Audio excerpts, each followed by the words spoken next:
로마서 9장 24절에서 29절 말씀이 되겠습니다. 하나님의 말씀을 봉독합니다. 경청하여 주십시오. 이 그릇은 우리니 곧 유대인 중에서뿐 아니라 이방인 중에서도 부르신 자니라. 호세아의 글에도 이르기를 내가 내 백성 아닌 자를 내 백성이라 사랑하지 아니한 자를 사랑한 자라 부르리라. 너희는 내 백성이 아니라 한 그곳에서 그들이 살아계신 하나님의 아들이라 일컬음을 받으리라 함과 같으니라. 또 이사야가 이스라엘에 관하여 외치되 이스라엘 자손들의 수가 비록 바다의 모래 같을지라도 남은 자만 구원을 받으리니 주께서 땅 위에서 그 말씀을 이루고 속히 시행하시리라 하셨느니라.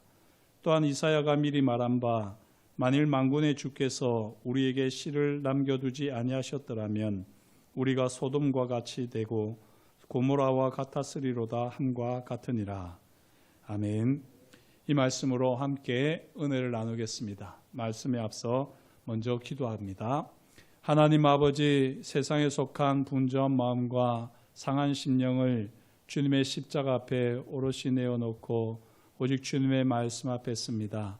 주님의 말씀이 우리 귀에 들려지게 하시고 우리 눈에 보여지게 하시며 우리 마음에 새겨지게 하셔서 우리 마음에 이 말씀을 입술로 묵상하며 읊조릴 때에 능력의 말씀으로 경험되게 하여 주옵소서. 이 시간 말씀을 전하는 자나 듣는 자가 성령 안에서 하나 되게 하옵시고 부족한 사람의 죄와 허물은 십자가 보혈로 덮어주옵시고 오롯이 주님의 말씀만이 경험되어지는 은혜의 시간, 복된 시간 되게 하옵소서. 모든 것을 감사드리오며 예수님의 이름으로 기도드립니다. 아멘. 일본에 한 도의 명인이 있었습니다.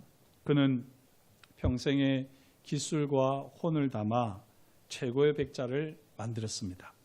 그 자태는 실로 눈부셔서 보는 이들마다 감탄을 금치 못했습니다.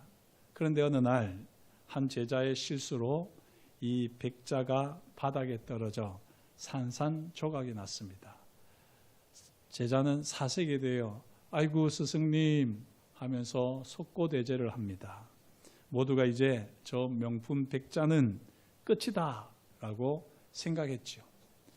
잘 아시겠지만 예상이 되시겠지만 스승은 며칠 후에 제자들을 조용히 불렀습니다.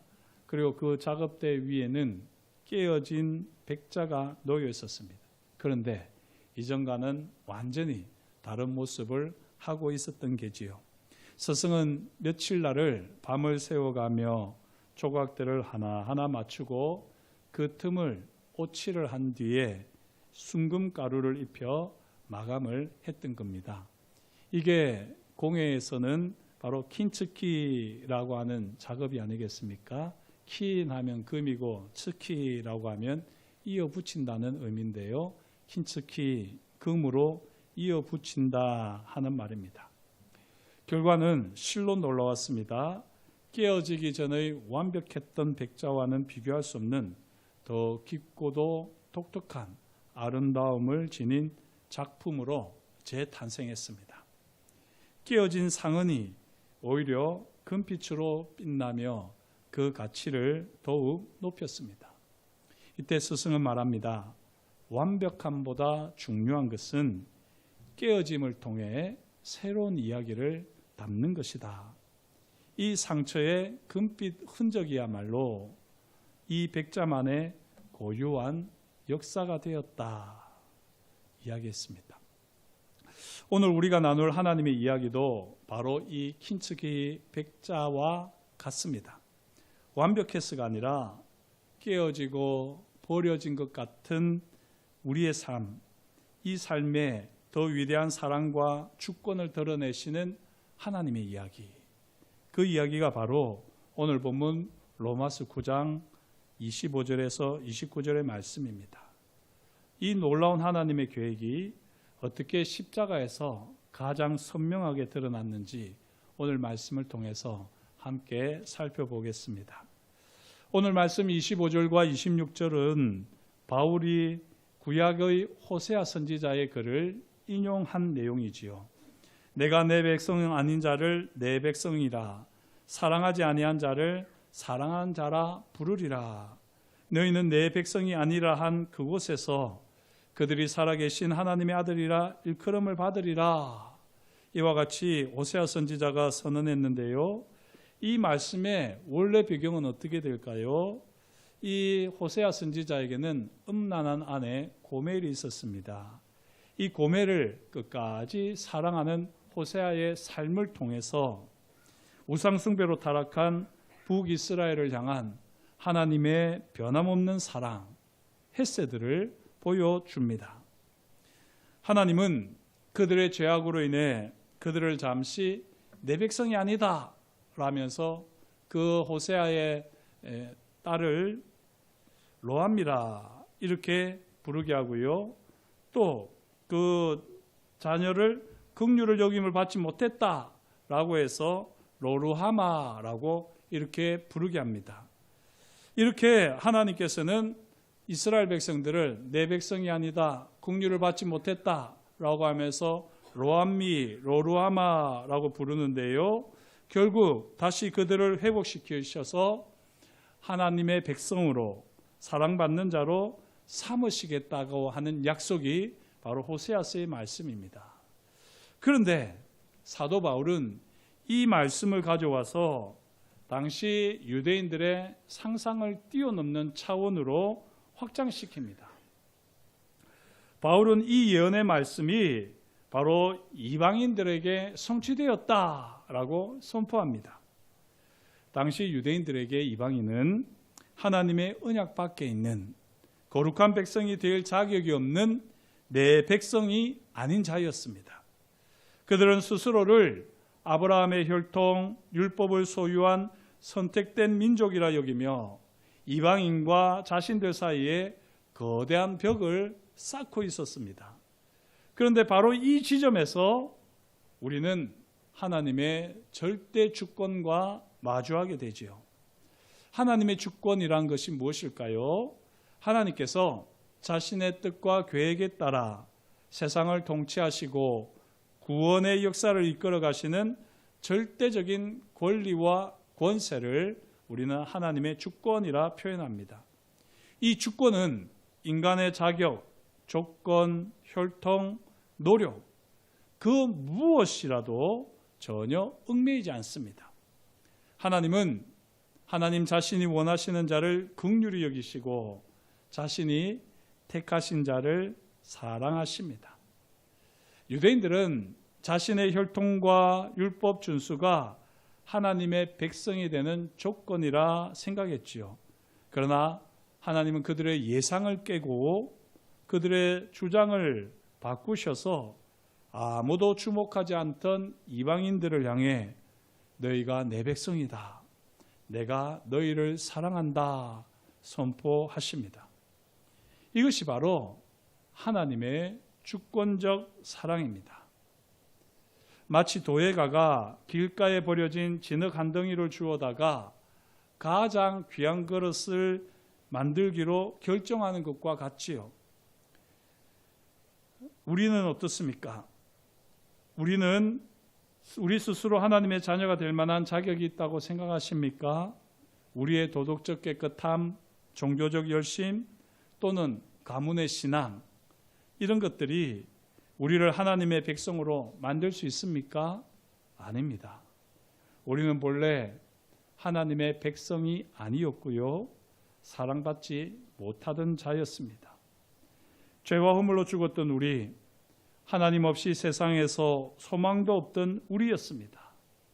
그런 우리를 하나님께서 일방적인 은혜로 주권적인 사랑으로 너는 내 아들이다, 내 딸이다 불러주셨습니다. 이것이 오늘 말씀이 우리에게 가르쳐주는 첫 번째 진리, 우리의 모든 예상을 뛰어넘는 하나님의 절대 주권입니다. 저와 여러분들이 날마다 하나님의 절대 주권을 의식하며 살아갈 수 있기를 축복합니다. 하나님께서 우리를 하나님의 자녀로 부르셨어요.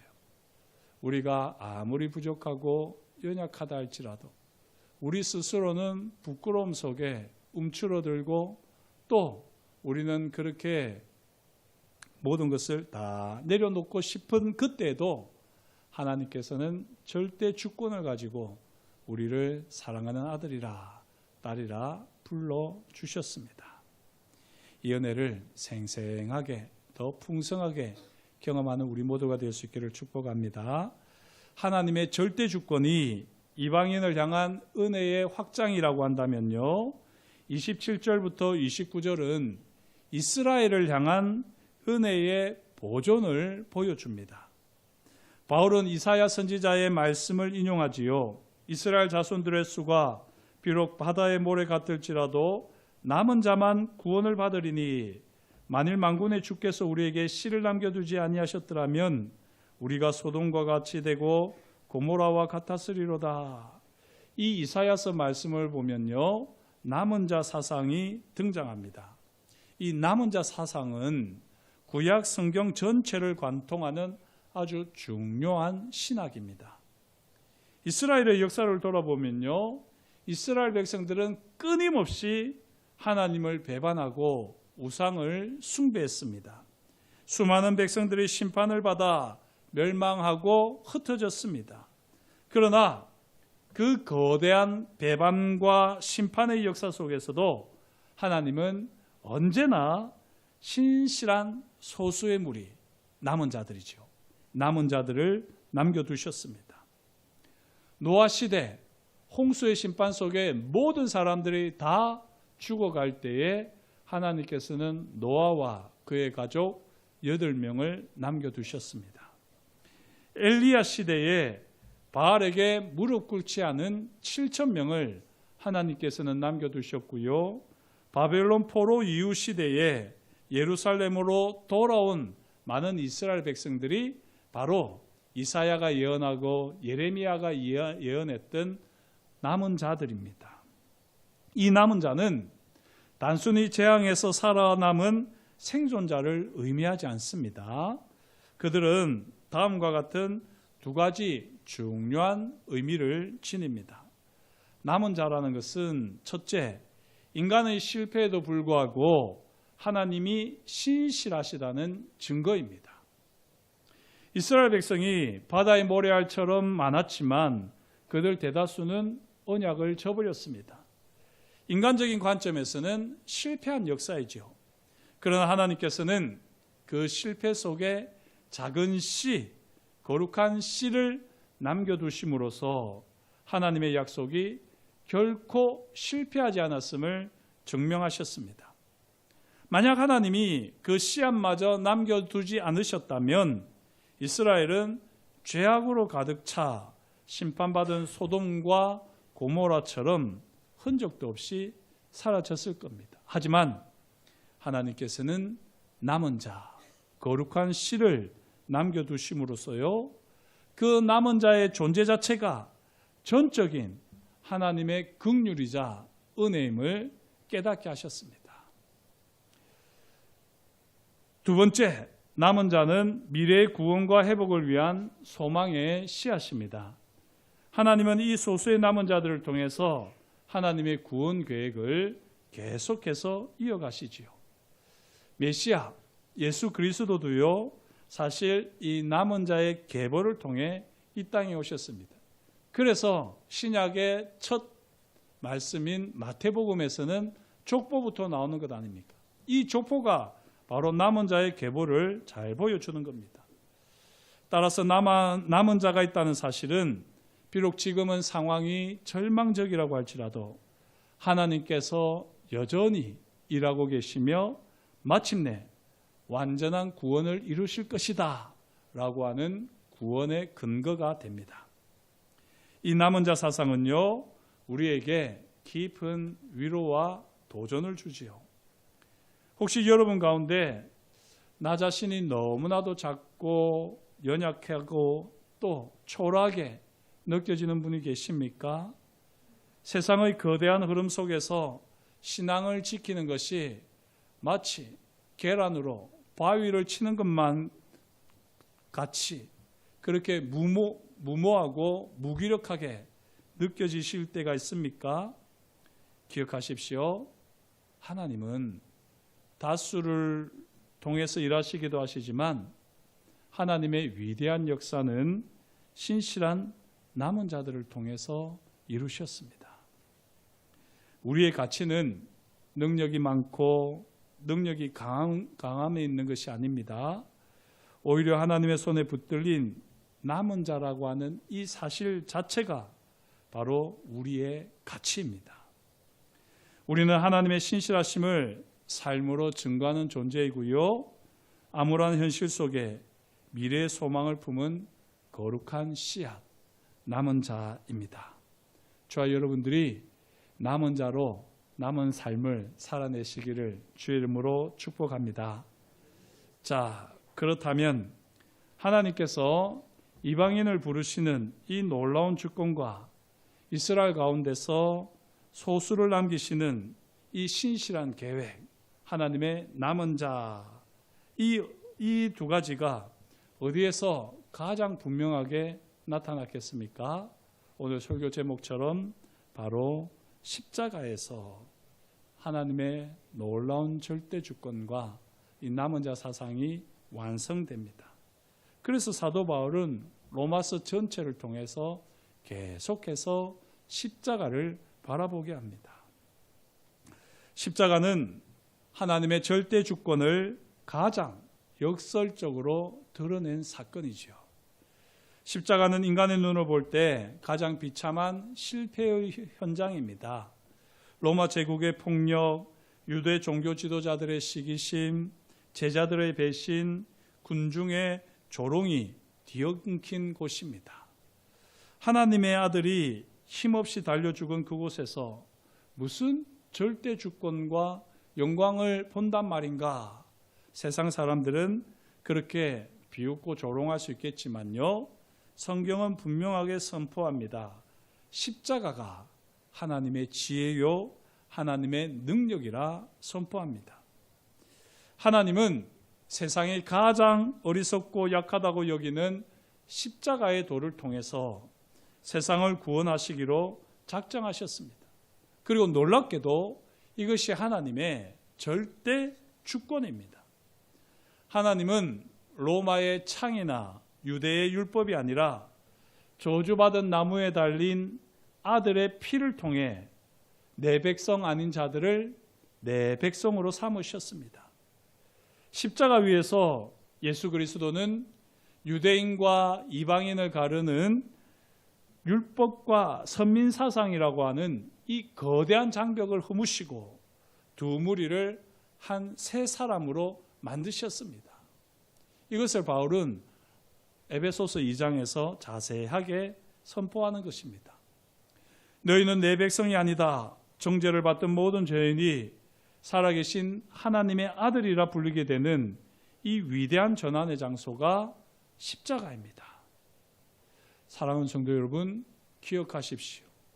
우리의 어떠함과 상관없이 오직 십자가에서 흘린 보혈을 믿는 자에게 구원을 베푸시기로 한 이 하나님의 절대 주권적인 결정이 바로 십자가에서 선포되었습니다. 그래서 저도 늘 강조를 하잖아요. 예수 그리스도의 십자가를 붙들면 무조건 구원받습니다. 어떻게 살았든지 간에 죽기 전에 내가 죄인입니다. 제게는 예수 그리스도의 십자가 외에는 아무것도 없습니다. 라고 고백만 한다면 그 사람은 무조건 구원받습니다. 이게 바로 하나님의 절대 주권이 십자가에서 선포되었기 때문에 우리가 가질 수 있는 확신입니다. 둘째, 십자가는 남은 자 사상의 최종적인 성취입니다. 이사야가 예언했던 그 씨, 그 남은 자의 최종적인 결정체는 누구일까요? 누가 남은 자를 대표하고 최종적인 결정체겠습니까? 바로 예수 그리스도시죠. 예수님은 홀로 하나님께 온전히 순종하신 유일한 남은 자셨습니다. 모든 인류가 하나님을 떠나 죄의 길로 갔을 때 예수님만이 십자가에서 죽기까지 복종하심으로 하나님의 의를 이루셨습니다. 또한 십자가 아래의 모습을 한번 생각해 보십시오. 바다의 모래알 같은 군중은 예수님을 조롱하고 십자가에 못 박으라 외쳤습니다. 12 제자마저 뿔뿔이 흩어졌지요. 그 십자가 아래는 오직 몇몇의 여인들과 사랑하는 제자 요한만이 두려움에 떨며 남아 있었을 뿐입니다. 그들이야말로 그 순간에 가장 연약한 남은 자의 모습이었습니다. 그러나 하나님께서는 바로 그 십자가에 달린 한 분, 예수 그리스도, 궁극의 남은 자를 통해 새로운 구원의 역사를 시작하셨습니다. 이제 누구든지 혈통이나 행위가 아니라 이 남은 자이신 예수 그리스도를 믿고 그 믿음으로 연합하는 자는 하나님의 새로운 남은 자가 됩니다. 바로 이 남은 자의 모임, 공동체가 교회 아니겠습니까? 우리가 바로 그 남은 자입니다. 우리는 소돔과 고모라처럼 멸망당할 운명이었습니다. 하지만 주께서 남겨두신 구원의 씨앗, 예수 그리스도의 십자가로 말미암아 우리는 살아남은 자들입니다. 하나님의 절대 주권은 십자가에서 가장 자비로운 모습으로 나타나셨고요. 하나님의 남은 자 사상은 십자가에서 가장 영광스러운 모습으로 완성되었습니다. 십자가는 자격 없는 이방인 중에 남은 자, 또 실패한 이스라엘 중에 남은 자, 그 남은 자들을 그리스도 안에서 하나의 새로운 백성으로 탄생하는 위대한 창조의 현장입니다. 이 십자가 속에서 하나님의 절대 주권과 하나님의 남은 자를 향한 그 신실하신 사랑을 더 생생하게 경험하는 우리 모두가 될 수 있기를 축복합니다. 설교를 시작하면서 저는 킨츠기 백자 이야기를 말씀드렸는데요. 그 백자의 가장 빛나는 부분은 무엇입니까? 깨어진 부분, 그 상처의 흔적이 아니겠습니까? 그 상처의 흔적이 온데간데 없는 그 뻥 뚫린 부분을 금이 메워주면서 더 찬란하게 빛납니다. 금으로 채워진 그 균열은 실패의 상징이 아니라 도예가의 사랑과 얼이 깃든 영광의 흔적이 되었습니다. 우리가 바로 그 킨츠기 백자와 같습니다. 우리는 죄로 인해 산산조각난 존재였습니다. 내 백성이 아니다 라고 하는 선고를 받아 마땅한 깨진 질그릇 조각들이었습니다. 소돔과 고모라처럼 버려져야 할 운명이었습니다. 그러나 절대 주권을 가지신 위대한 도예가 하나님께서 우리를 버리지 않으셨습니다. 하나님은 순금보다 더 귀한 독생자 예수 그리스도의 보혈로 우리의 깨어진 틈을 메우셨습니다. 우리의 가장 깊은 상처와 죄악의 틈이 하나님의 가장 위대한 사랑과 은혜로 채워진 시간과 공간, 거기서 십자가가 빛납니다. 사랑하는 성도 여러분, 이제 우리는 그냥 질그릇이 아니라 바로 남은 자입니다. 우리의 연약함과 상처를 통해 오히려 하나님의 주권적인 사랑을 더욱 빛나게 드러내는 킨츠기 인생입니다. 십자가의 핏빛 흔적을 품고 살아가는 하나님의 걸작품입니다.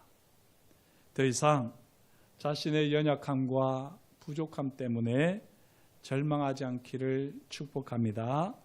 과거의 상처와 실패 때문에 주저앉아 있지 않기를 축복합니다. 오히려 그 깨어진 자리에 임한 하나님의 주권적인 은혜를 바라볼 수 있는 우리가 되면 좋겠습니다. 우리를 내 백성이라, 내 사랑하는 자라 불러주시는 하나님의 음성을 날마다 새롭게 들을 수 있기를 축복합니다.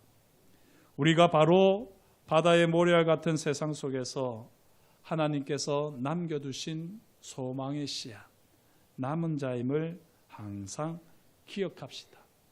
그때 우리 삶을 통해, 우리의 깨어진 상처를 통해 십자가에서 완성된 하나님의 놀라운 사랑과 절대 주권이 우리 삶을 통해서 이 세상 가운데 오롯이 선포되어지고 증명되어질 줄 믿습니다. 기도하겠습니다. 하나님 아버지, 주님께서 오늘도 저희에게 말씀하여 주시니 감사합니다. 하나님의 말씀을 따라 우리의 삶의 자리가 아무리 연약하고 부족하다 할지라도 도예가가 되시는, 토기장이가 되시는 주님께서 우리 삶을 더욱 아름답게 만들어 가실 것을 우리는 확신합니다. 깨어진 부끄럽고 연약한 우리의 과거, 이 조각들 주님께서 친히 다 모으시고 다시 아름답게 붙이셔서 하나님의 절대 주권이 나타나는 하나님의 영광의 도구로 우리 인생을 사용하시겠다 하시오니 다만 우리는 감사하며 순종하게 하시고 예수 그리스도의 십자가를 더욱더 열심히 오롯이 붙드는 하나님의 사람 되게 하여 주옵소서. 그렇게 우리를 통하여 영광 받아주시니 감사드리오며 예수님의 이름으로 기도드립니다. 아멘.